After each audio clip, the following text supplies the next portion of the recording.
Kisah Nabi Yunus alaihi salam menyebarkan Islam. Nabi Yunus alaihi salam diutus oleh Allah untuk berdakwah kepada suatu kaum yang telah menyimpang dari jalan yang benar. Menurut kitab Qasas Al-Anbiya karya Ibnu Katsir yang diterjemahkan Saifullah MS, kaum yang berada di negeri Ninawa dekat kota Mosul, Irak.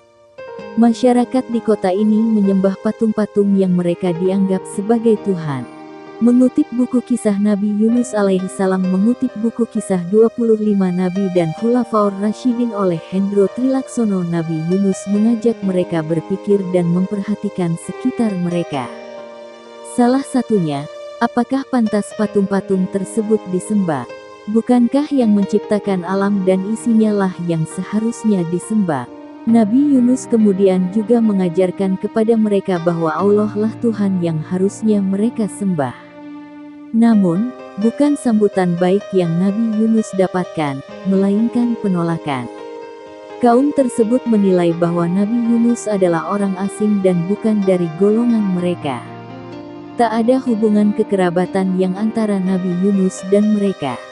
Sebab kaum tersebut tak menerima ajaran Nabi Yunus, Nabi Yunus bercerita kepada mereka tentang kisah-kisah orang-orang terdahulu yang mengingkari dan menentang Allah. Saat ajaran Nabi dan Rasul tidak ditaati, maka turunlah azab Allah dan mereka kemudian binasa. Nabi Yunus akhirnya berdoa kepada Allah agar kaum tersebut dihukum. Allah mendatangkan azabnya ketidakpatuhan warga. Tempat tinggal mereka seolah daun yang bergoyang ditiup angin. Mereka tidak mampu berdiri seperti kapal yang terombang-ambing di atas lautan. Ketika itu, teringatlah kaum tersebut dengan cerita Nabi Yunus tentang kaum-kaum yang telah dibinasakan Allah. Mereka pun baru menyadari kebenaran ajaran Nabi Yunus. Namun saat itu, Nabi Yunus telah pergi meninggalkan mereka. Kisah Nabi Yunus dilempar ke laut. Setelah mengalami penolakan, Nabi Yunus berkelana dan putus asa karena ajarannya tidak dihiraukan. Nabi yang merasa menyerah terus berjalan hingga bertemu kapal yang akan berlayar menyeberangi samudra. Nabi Yunus ikut dalam pelayaran tersebut bersama penumpang lain. Namun, di tengah perjalanan keadaan berubah memburuk. Kapal hampir tenggelam, sehingga harus ada salah satu penumpang yang dilemparkan ke laut. Lalu, diadakanlah pengundian untuk menentukan penumpang yang harus keluar dari kapal. Ternyata, nama yang keluar adalah Nabi Yunus. Pengundian diulang 3 kali untuk memastikan penumpang yang akan dilempar ke laut. Namun nama Nabi Yunus terus keluar. Tersadarlah Nabi Yunus terhadap amarah yang diberikan Allah kepadanya. Beliau tak mengelak dan bertawakal kepada Allah. Hingga akhirnya, Nabi Yunus pun dilemparkan ke laut. Kisah Nabi Yunus dalam perut ikan paus. Saat tubuhnya seakan tenggelam di samudera, seekor ikan paus yang sangat besar menelannya. Ketika berada di dalam perut ikan paus, Nabi Yunus banyak berzikir dan berdoa kepada Allah. Latin, La ilaha illa anta subhanaka inni kuntu minas zalimin, Qs. Al-Anbiya 87. Artinya, tidak ada Tuhan selain Engkau. Maha suci Engkau. Sesungguhnya aku termasuk orang-orang zalim.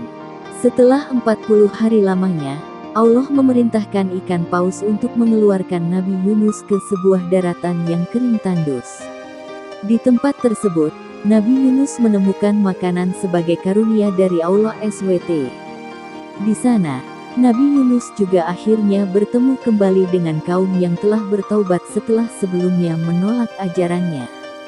Mereka hidup damai dalam agama Allah SWT. Kisah Nabi Yunus tertulis dalam Al-Quran Surat As-Saffat 139-148.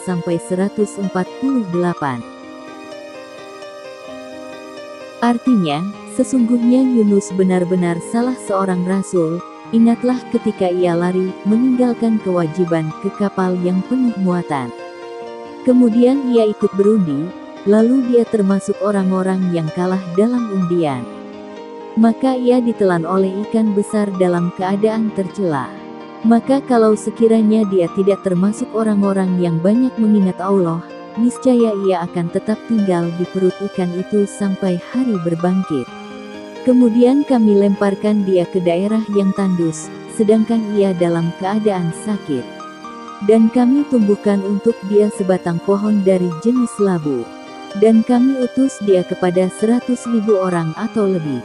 Lalu mereka beriman, karena itu kami anugerahkan kenikmatan hidup kepada mereka hingga waktu yang tertentu. Itulah kisah Nabi Yunus yang banyak memiliki hikmah. Di antaranya Allah Maha Kuasa menurunkan azab dan mencabut azab kepada siapa yang dikehendakinya. Selain itu, Allah juga Maha Pengampun kepada hambanya yang datang bertaubat dan bertawakal.